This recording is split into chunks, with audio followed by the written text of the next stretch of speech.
your first commitment is to God. The God who gave you life, who blew breath into you. Mama bought you shoes, daddy got you a bicycle. God gave you life. God won't bless who you pretend to be. He looks beyond the mask, beyond the superficial. Being vulnerable is not a weakness, it's a strength. But when we pretend, try to impress people, live for our image, that puts pressure on us. We have to perform, make sure they think I'm good, I'm strong, I'm talented. Take off the mask. You can be real. What they think of you doesn't really matter. They don't control your destiny. Why don't you let the people in your life off the hook? Maybe they did the best they could. They may have made decisions that you don't understand, feels like it puts you at a disadvantage, but you didn't have to walk in their shoes. Maybe nobody gave them what they needed to give to you. Bottom line, nobody owes you anything. God is keeping all the records. He has seen everything that's happened in your life. You got to make changes. You got to say no. You got to disappoint people. You got to walk away from some stuff. You have to. The injustice, the bad breaks, the person that did you wrong, those people cannot pay you back. They cannot make you whole. Only God can. Quit looking to people to make it up to you. Quit trying to get somebody to apologize, to give you what they don't have, to admit they were wrong. If you'll go to God, He'll bring you out better. He'll make the rest of your life more rewarding, more fulfilling than it would have been if that hadn't have happened in the first place. In the morning, devour something. Throw your whole self at something. You'll never know what you can do and what you can be until you throw your whole self at it. Devour it. Attack it like you're going to kill it. Devour the prey. And in the evening, you divide the spoils. We have it backwards today. We want to divide the spoils in the morning. So we're blinging when we ought to be devouring. See, don't worry about whose name you wear when you're young. Worry about your name.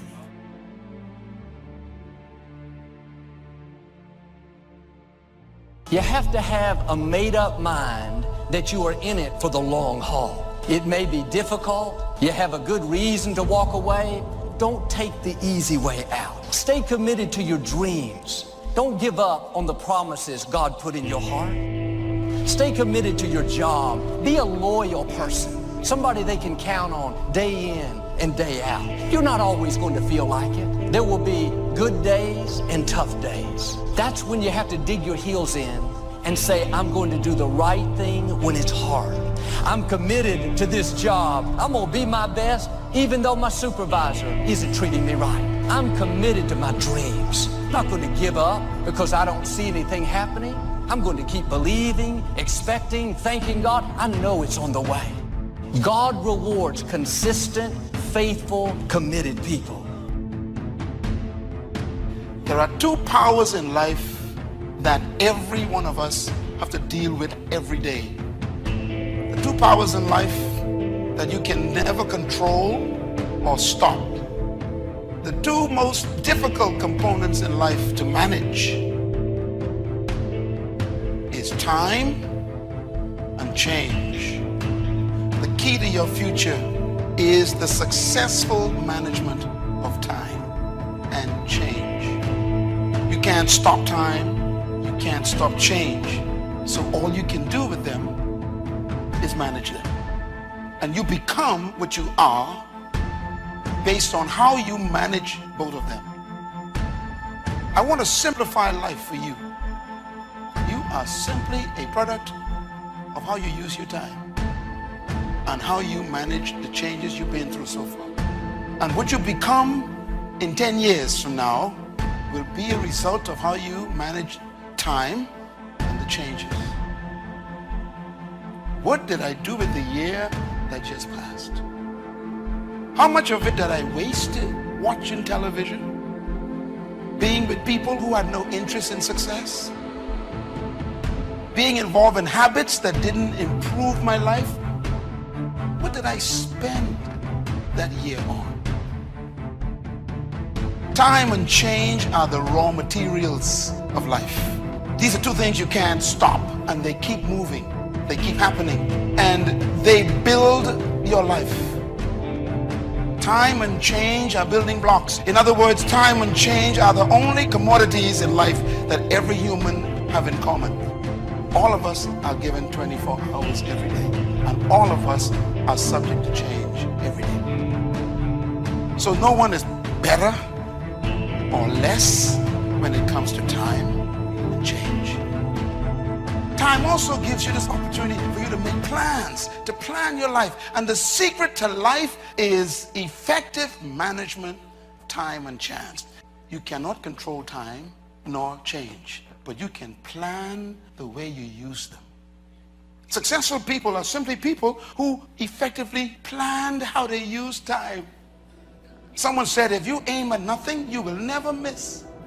Planning creates bullseyes. It creates destinies. It creates targets. Without a plan, you are just shooting in the wind. Don't allow another year be a year of just shooting in the wind.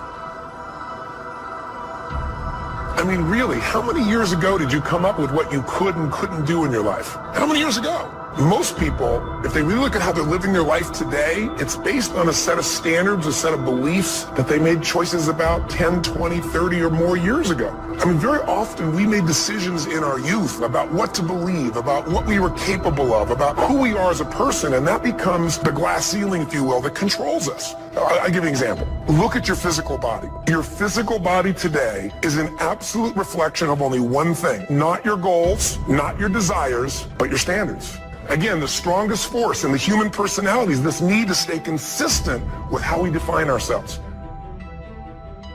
And that's what's going to make your death so sad, is that you never live first. You never fully engaged. You never fully studied. You never fully invested in anything or anybody. You want to get something that you are not willing to give. You have never been joined.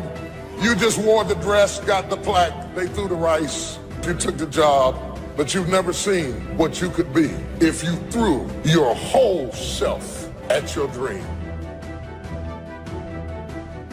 Despite everything that's been written about the importance of goal setting, very few people actually put it into practice. It's always amazed me the way the average guy puts more thought and effort into planning his 2-week vacation than he devotes to planning his life. Challenge creates strong character, and goals represent challenge in its most positive form. Leaders have their personal goals clearly in focus, as well as the goals of the organization. In fact, one of the principal responsibilities of leadership is defining goals for the vast majority of people who aren't able to do it for themselves. How do you keep the faith? How do you keep your head above water? How do you march against the tide? How do you stand up when everybody around you seems to be falling down? How do you keep firm and solid footing when everything underneath you seems to be slipping away? How do you keep the faith? You've got to be born again. And when you're born again, there's some things you just have to take. Just some things you have to stand up under. There's just some fights you're going to have. To a great extent, I think perseverance can be learned.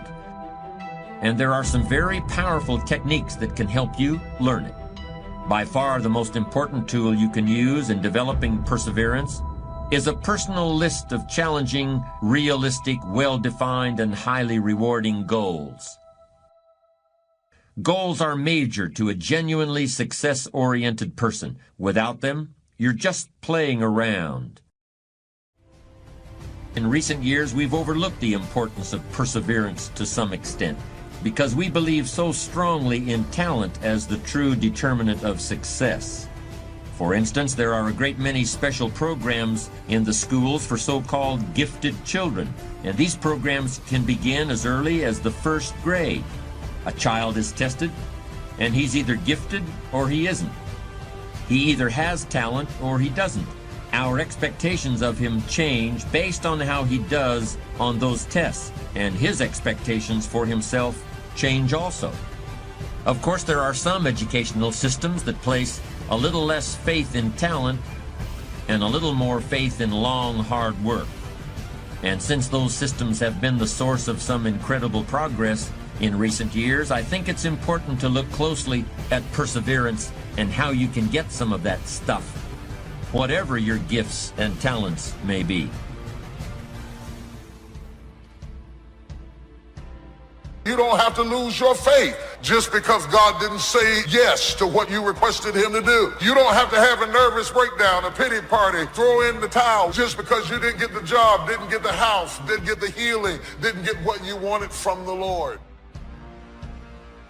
You don't always get your goals, but you always get your standards. Everybody in life gets their musts. They don't get their shoulds. Most people have a list of shoulds, don't they? Don't you have a list of the shoulds, things you should do, you should follow through on? I should get into the office earlier. I should be, more confident. Whatever your should list is, when you decide something is a must for you, an absolute must, when you cut off any possible, you say, I'm going to find a way or I'm going to make the way. Some people get it the first time they hear it. And then some folk got to go home and chew on it and think about it and turn it over in their minds. And sometimes it takes a year, 5 years, 8 years. You can't be impatient with the seed coming up because every seed does not come up at the same time. You have to be patient with the soil. You have to tend it. You have to take care of it. You have to make sure that when the seed is ready to be cast, that the soil is ready to receive it. The opposite of perseverance is procrastination. Perseverance means you never quit. Procrastination usually means you never get started. Although I consider the inability to finish something to be a form of procrastination. Ask people why they procrastinate, and you'll often hear something like this: I'm a perfectionist. Everything has to be just right before I can get down to work. Not too much noise, no telephone calls interrupting me, no distractions. And of course I have to be feeling well physically too. I can't work when I have a headache. The other end of procrastination, being unable to finish, also has a perfectionist explanation. I'm my own harshest critic. I'm just never satisfied.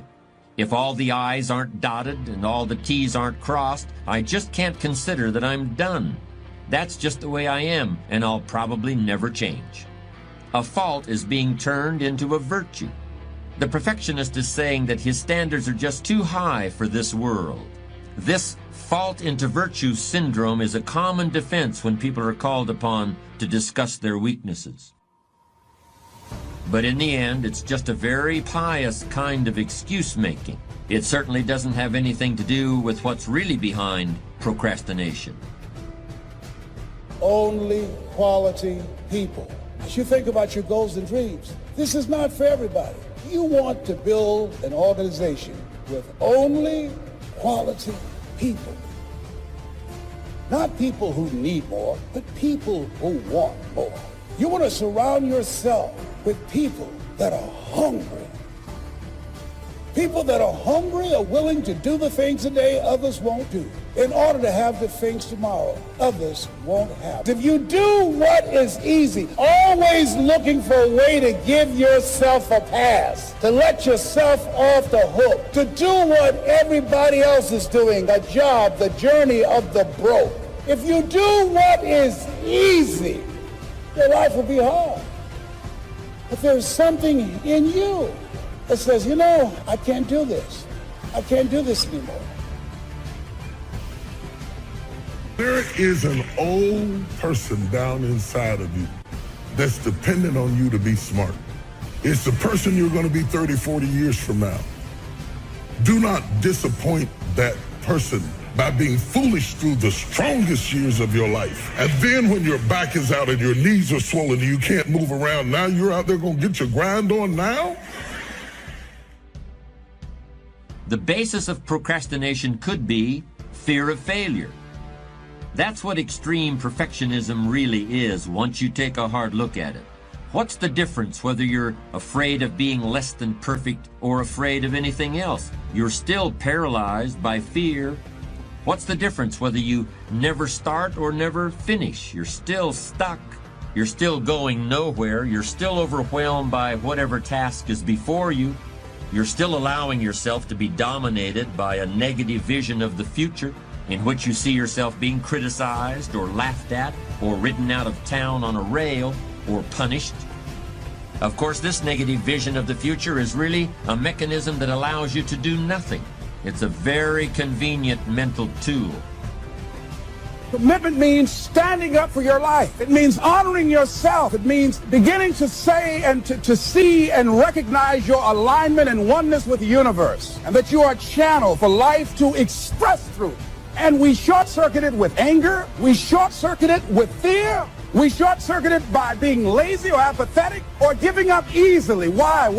We say, oh, it's too hard, it's too hard. We don't challenge our spirit. Ladies and gentlemen, there's nothing as powerful as the human spirit. You can't destroy it. You can pervert it, but you can't destroy it.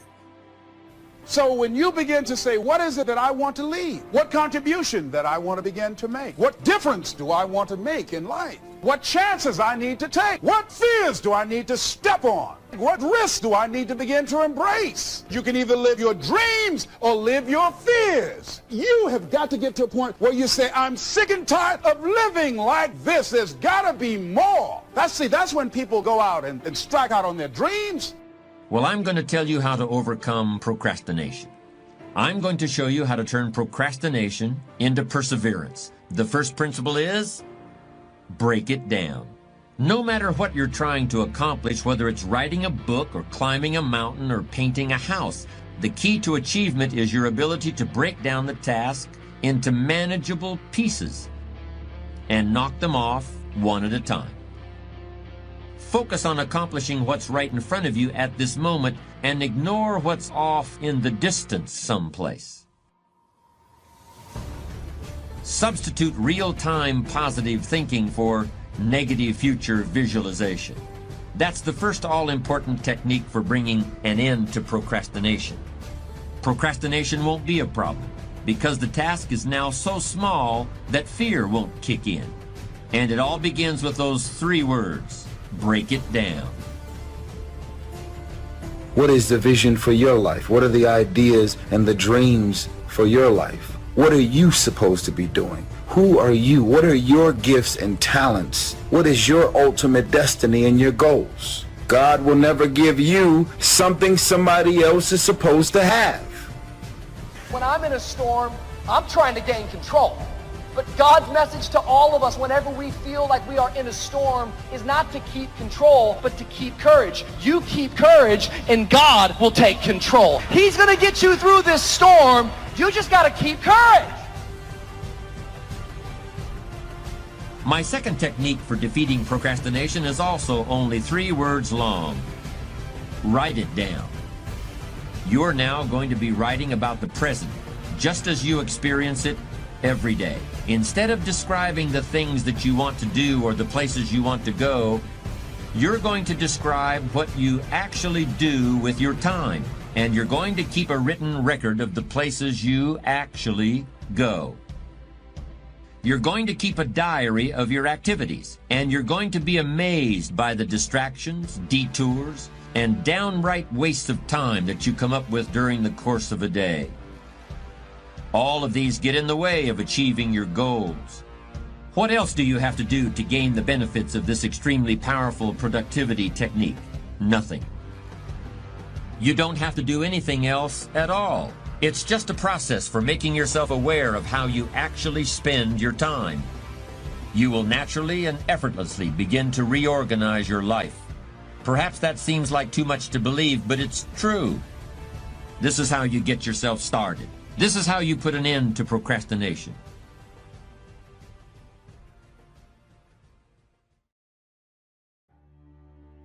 Credit goes to our awesome patrons who make videos like this one possible.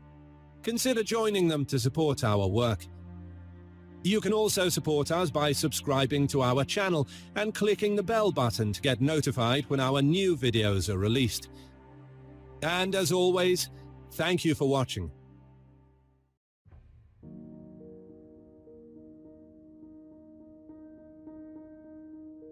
Most people are living their lives from a heart place and not a head place. They are so engrossed with what the heart feels that they have not covered what the head thinks. Most people are governed by their emotions. They're having a heart experience in a head fight. You will never win a battle if you're having a heart experience in a head fight. Real decisions that move your life along are not coming out of your emotions, they're coming out of your head.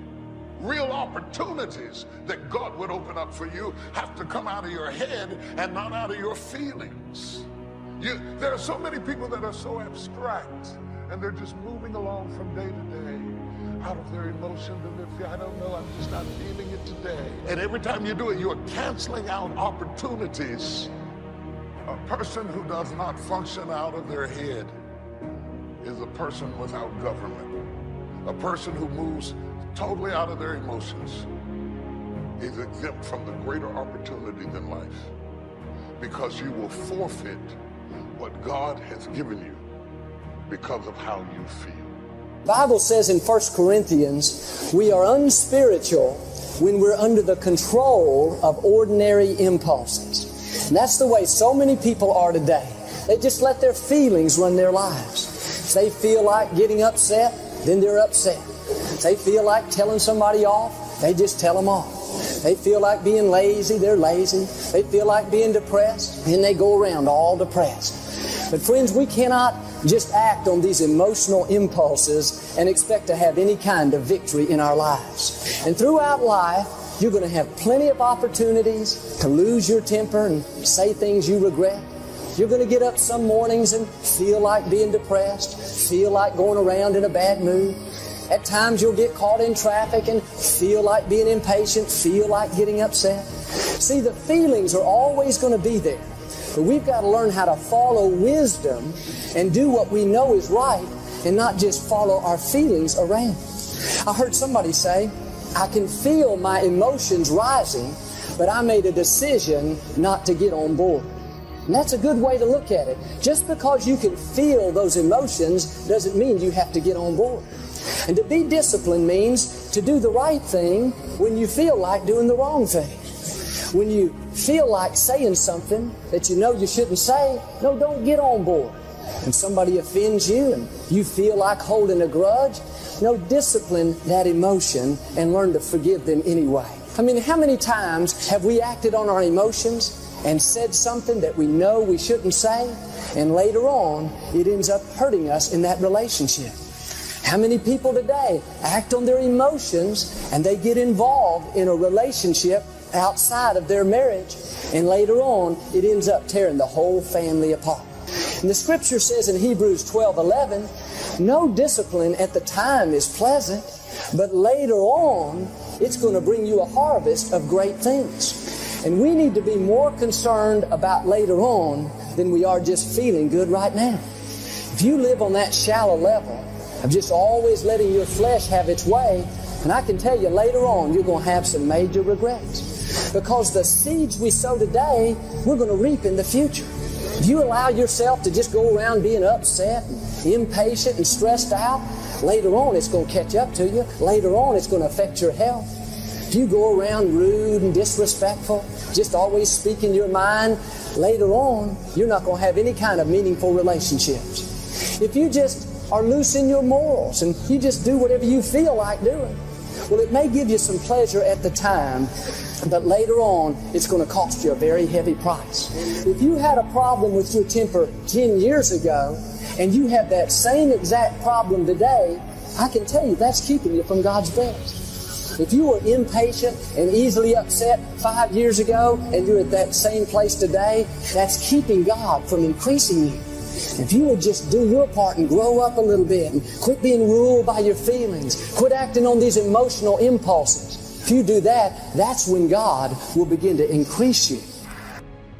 Your brain is divided into two halves, positive and negative, good and evil. It don't function on nothing else.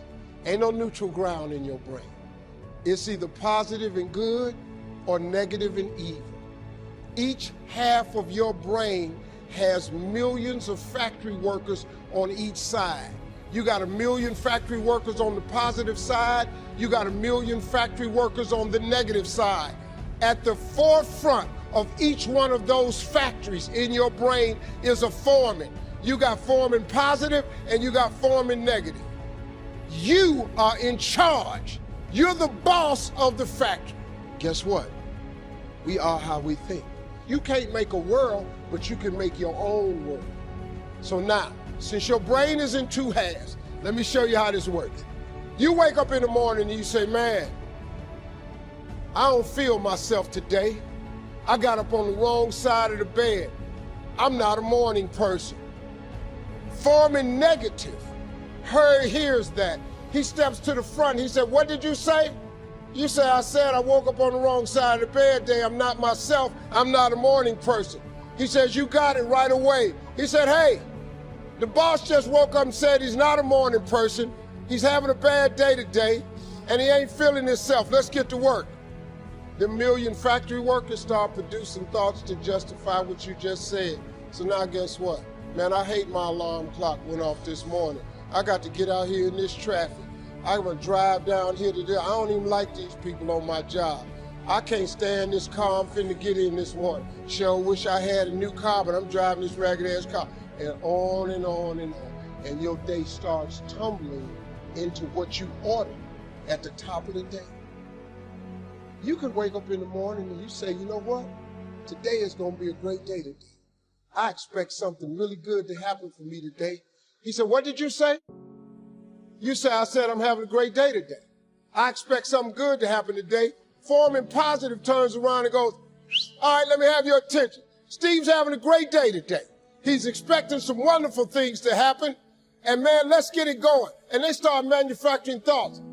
Same brain. Man, I can't wait to go to work today. It may not be the job I want, but at least I got a job. I'm sure grateful I got a car to drive to work today. Hey man, at least I got a check coming in. I appreciate the fact that I don't have a car, but at least I can walk to the train. Man, this is gonna be great today. That's how your mind works 24/7. It never turns off.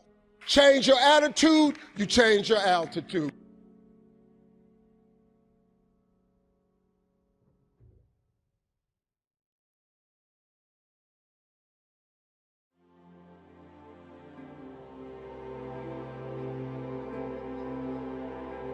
Are you so busy managing the emotional relationships that you have that you don't have the energy to think the thoughts you need to think to go where you need to go?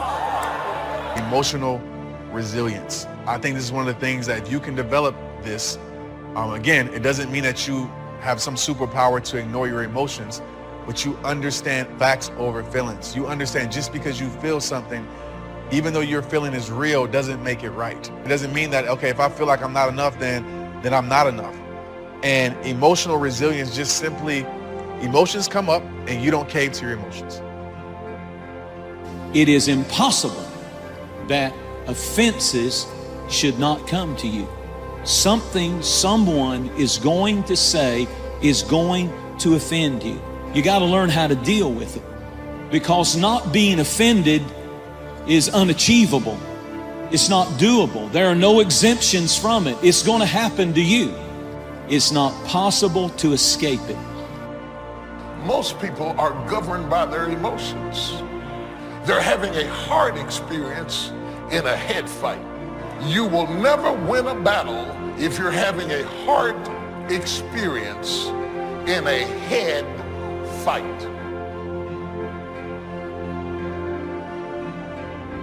Don't wait for things to deteriorate so drastically that someone else must impose discipline into your life.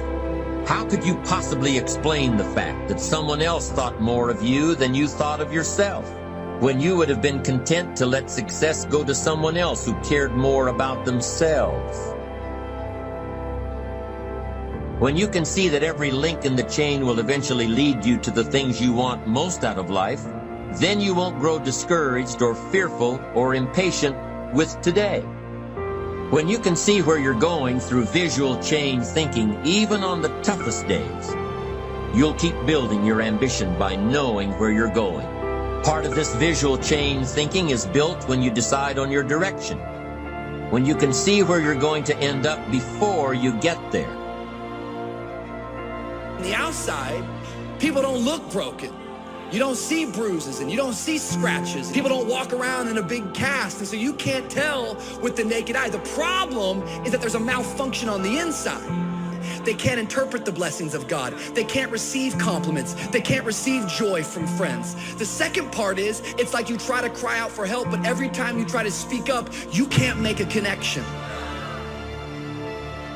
Anything worthwhile in your life, you're going to have to fight for it. You're going to have to fight for it. You're not just going to wake up one morning with a six-pack. If you want good health, you want to feel better, you're going to have to fight for your health. So there's always the battle between, is this the best use of my time, or is this just something that's okay to do? You know, when you're trying to grow yourself, when you're trying to stretch yourself, improve yourself, there's always one thing you can guarantee yourself, and that's that an obstacle is going to show up. It's going to tell yourself, like, you're not good enough. What are you thinking about? Get out of here. What I'm saying to you is that there's something else in you. There's a version of you that already has everything you want, everything you need. There's a version of you that can pick yourself up, get out there and live again. You just have to discover your override. Feelings will lead us astray. Feelings can get us into trouble. And throughout life, you're going to have plenty of opportunities to lose your temper, say things you regret. You're going to get up some mornings and feel like being depressed, feel like going around in a bad mood. See, the feelings are always going to be there. But we've got to learn how to follow wisdom and do what we know is right, and not just follow our feelings around.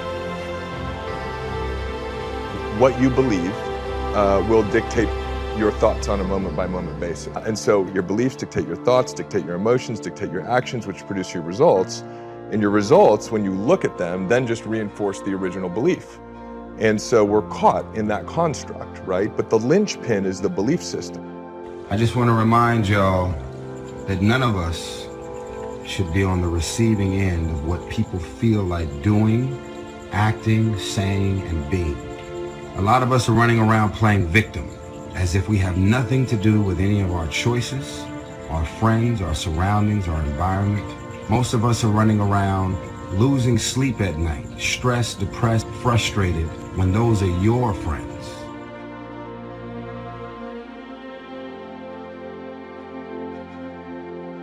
Most of us don't grow until you hear the word no. What is your bottom line? If you don't have a bottom line, it's expected of that man or that woman to continue to cross the line. Most of y'all claim to have a bottom line, but as soon as that person says or does the same thing over and over and over, you give them a pass. So then they just keep taking advantage of you. What are you doing now? You're still here breathing. That means you've got some more to give. Doesn't matter how old you are, doesn't matter about where you are, doesn't matter about what you have. Life is about growing, it's about being productive, it's about stretching, it's about challenging yourself. So you start looking around and decide, hey, what else do I want to do? What got me here? What worked? What did not work? What do I need to do to repeat so that I can get the same kind of results in other areas of my life? True strength, it doesn't show when you feel like doing something. True strength is shown when you don't feel like doing it and you still show up and do it. Like, that's when true character is revealed, right? The hard times reveal the true character, not great times. I would start my day off, I would construct my day with being uncomfortable. Why? Because when I conquer that, when I push through that, I know I have no choice but to grow.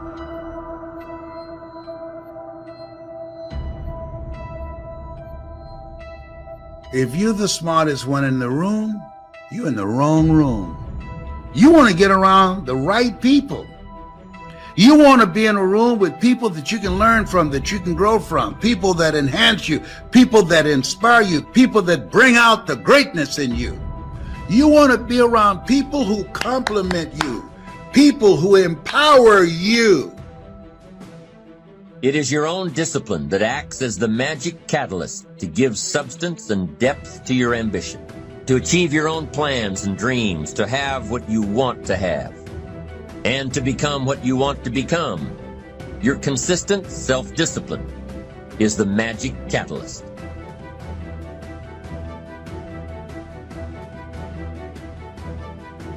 attitude. It is our attitude toward life which will determine life's attitude toward us. We shape our own lives, and the shapes of them will be determined by our attitudes. If we take the attitude that we cannot do something, we generally will not do it. An attitude of failure, and we're whipped before we start. That what we receive from life, what we accomplish or fail to accomplish, is due in large measure to our overall attitude. You don't have to settle for the life that you now have. There is more. But in order to have more, you got to be hungry because things are stacked against you. It's the reason that only 1% control the wealth of the world. But there are few people that break through. You know why? They're like me. You got to be hungry.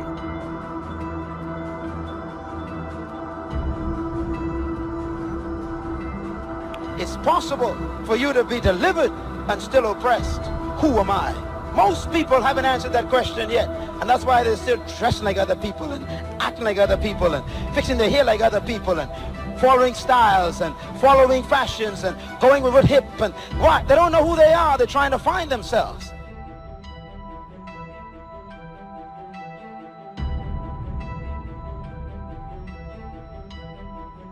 Who am I? Asking that central question in one's life. Looking at your strengths and your weaknesses. Getting some evaluation, determining what it is you want out of life. Self-approval, approving yourself to do the things that you like to do and going after the dreams that you like to go after. And we know when we don't approve of our dreams because of the fact that they stay up in our minds. We don't act on them. We come up with a variety of excuses on why we're not going into action. If you don't love you, if you don't like you, if you don't believe in you, if you're not experiencing the right emotions about you, you bring all those emotions with you to these places you go. Learning the strategies of being happy and fulfilled prior to having all these material things will serve you, because I have so many friends that have accomplished all the material things in their life, and those things made them happy short term, but they're living an unfulfilled destination here on earth.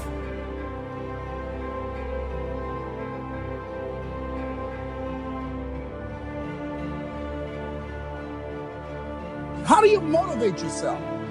One of the things that we must do is that we must be involved in working on achieving self-mastery. You must work on yourself continuously. Never be satisfied with yourself. Always know that as you invest the effort and time on you, that's the greatest ability that human beings have above animals. See, a dog can't be anything but a dog. Tree can't be anything but a tree. Human being, you've got unlimited potential. You can put effort on you, and by concentrating on you and developing you, you can transform your life wherever you are right now. So you want to work on yourself. You want to read books that inspire you and motivate you. You want to listen to tapes over and over and over again. And I suggest that you listen to tapes when you first get up in the morning. You want to control the spirit of your day. When you first wake up in the morning, your mind is operating at 10.5 wave cycles per second. That's when the subconscious mind is most impressionable. Whatever you hear in the first 20 minutes when you wake up, that will affect the spirit of your day. When you listen to tapes, listen with relaxed belief. Believing that this can happen for you. And by listening to them, listen to them over and over and over again, and you will get a breakthrough. And as you continue to work on yourself, you will begin to expand your vision of yourself. You begin to work towards self-mastery. And you will begin to see it reflect itself in all the dimensions of your life, your mental life, your physical life, your social life, in your relationships, your monetary life. So concentrate on developing yourself. Because if you don't, I guarantee you that you will make a settlement. And most people have. In addition to working on yourself, and as you work on yourself, you feel good about yourself, and as you feel better about yourself, you treat yourself differently. Develop a health plan. See, you can't feel well and do well if you don't have good health. You can't perform if you don't have your health. Your health is valuable. Develop a health plan. A plan that you will follow, because this is the only vehicle that you have to carry you through this experience called life. And you want to take good care of it because you love you enough. You care enough about you. And that's not easy. It is not easy having a health plan and sticking to it. But you're worth it doing it again and again and again. I have lost 22 pounds several times.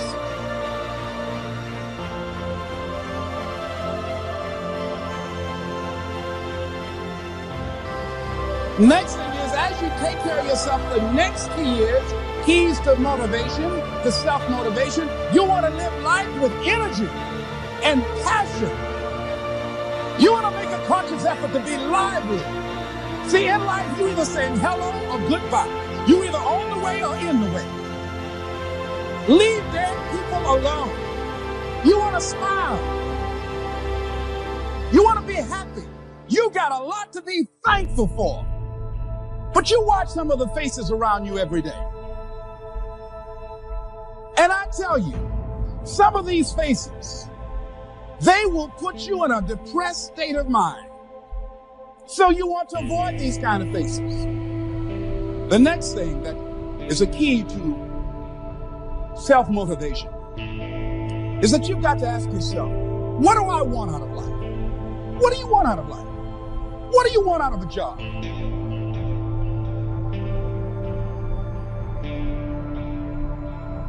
What do you want out of a career? What do you want out of a relationship? What do you want? What gives you your life? How will you know when you got it? What will make you happy?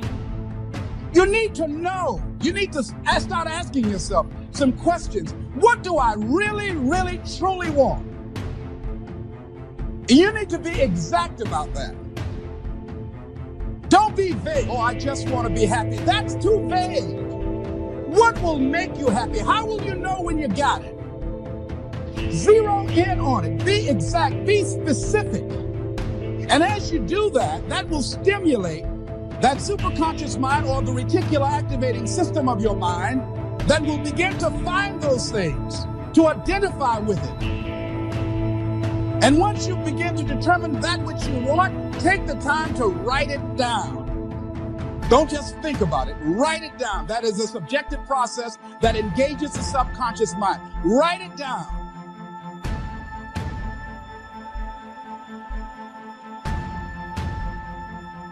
Once you write it down, read it 3 times a day, morning, noon, and night.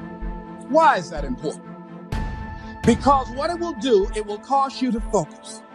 It will cause you to concentrate. When that other conversation is going on telling you what you cannot do, telling you all of the impossibilities and all of the obstacles, your concentrating will begin to create a larger vision within yourself, and you start looking for and seeing some new opportunities. You start creating some openings for yourself.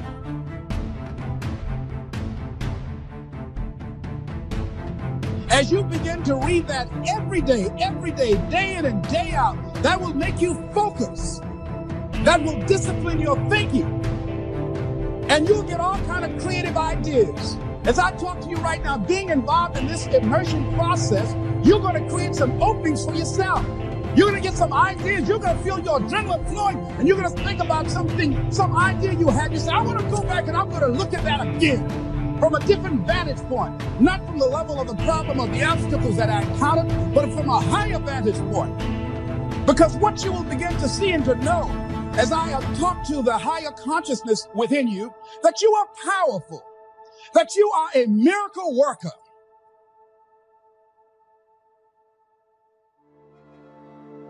And that inner conversation has conditioned you to believe that you are not. And as you begin to discover the truth of who you are, whatever challenge that you're facing in life, and if you're living, you're facing some challenge, you'll begin to know that you're powerful and that you're a miracle maker. So as you begin to write down exactly what it is that you want, read it every day.